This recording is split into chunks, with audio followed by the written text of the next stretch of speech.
Aujourd'hui, on va vraiment vous présenter un petit kit qu'on a fait en magasin pour les réparations mineures des scratchs sur la tôle. Votre porte, le tour d'aile arrière, l'aile en avant, le coin du bumper. On va jamais vous conseiller de peinturer un panneau complet avec ces produits-là. Plus que le panneau est gros, plus que le panneau est large, plus qu'on risque d'avoir des coups de canette. Vous avez vraiment eu une petite réparation, quelqu'un vous a ouvert une porte au carrefour, vous avez une bonne poque, une scratch. On est capable de faire une belle réparation sans trop que ça paraisse avec tous les produits qu'on a ici. Encore une fois, pareil que dans une capsule de plastique, il faut toujours dégraisser le panneau. Peu importe si ça fait 6 mois que vous n'avez pas lavé votre voiture ou vous l'avez lavé la semaine passée, c'est pas grave, il y a plein de contaminants sur votre véhicule. Il faut d'abord le dégraisser avec un Wax and Grease Remover, enlever toutes les saletés, toutes les cires, etc. Une fois que le lavage a été complété, on va encore retourner une fois avec nos papiers sablés pour vraiment aller poncer, enlever les graphings qu'on a causés sur notre tôle.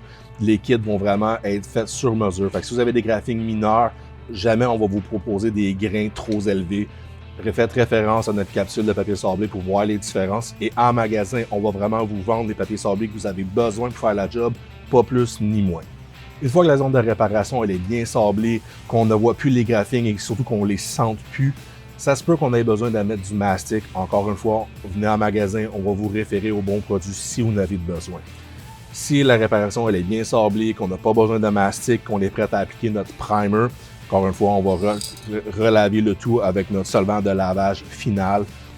C'est vraiment un produit qui est vraiment fait pour laver la pièce avant de primer, pour vraiment enlever tout ce qui est saleté, poussière, etc.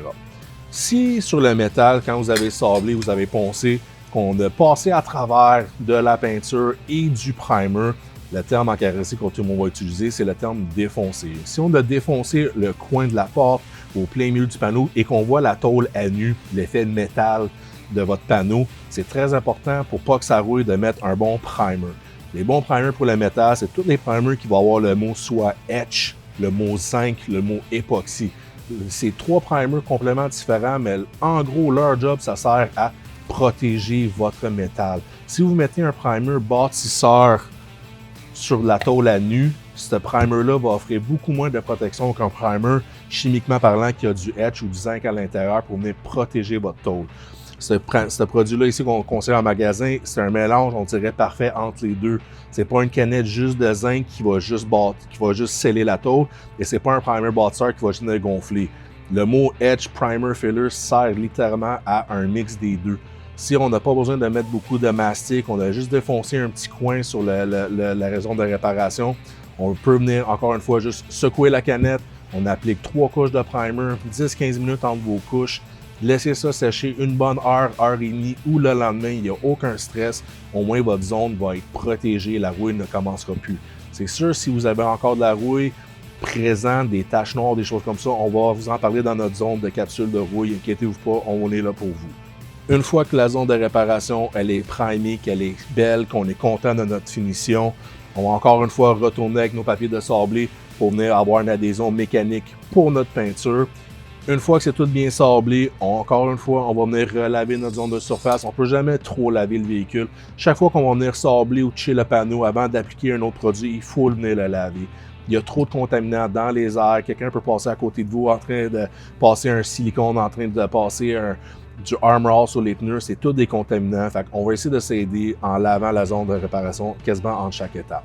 Une fois que la zone de primer elle est bien lavée, qu'on est prêt à faire notre peinture, encore une fois, nos cannes de peinture sur mesure pour votre véhicule. Venez nous voir en magasin avec le véhicule, c'est toujours préférable. Nous, on va vraiment pouvoir voir votre zone de réparation. On va pouvoir aller chercher votre code de couleur, chercher les variants. Des fois, on a même des color chips qu'on peut aller s'assurer qu'on a vraiment la bonne couleur pour votre véhicule, dépendant quelle usine qui a été fabriquée, quelle année, quel batch. C'est sûr que la voiture, la première et la dernière sur les usines de montage, les couleurs peuvent avoir une variation. On va tout pouvoir vous expliquer ça en magasin, ça va nous faire plaisir. La canette pour l'application, comme toutes mes canettes dans le magasin, il faut bien secouer la canette pour être sûr que le mélange du gaz, de l'aérosol et de la peinture soit bien fait. Des couches très fines.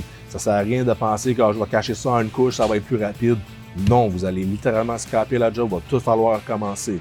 La première couche de peinture, moi je conseille tout le temps d'aller chercher un maximum de 50 à 60% d'opacité. On va encore voir beaucoup du primer, c'est correct. Faites confiance au produit, le processus va vraiment marcher.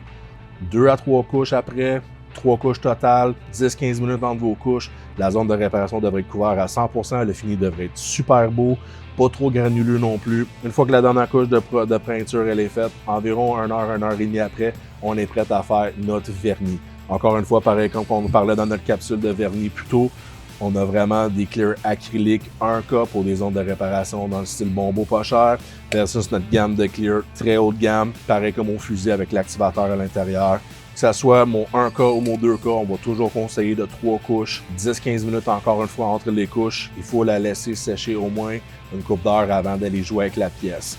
Je vais encore vous parler du spot blender, tout dépendant de la zone de réparation. C'est sûr, si c'est dans un panneau au plein milieu de la porte qu'il faut faire une petite réparation, on va aller se taper beaucoup plus loin, on va laisser le fume s'y aller.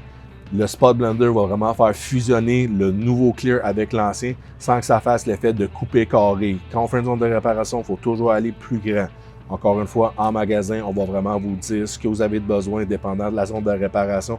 Si vous n'avez pas besoin du blender, on ne vous le vendra pas. Si vous n'avez pas de besoin, c'est vraiment juste pour faire des plus belles jobs.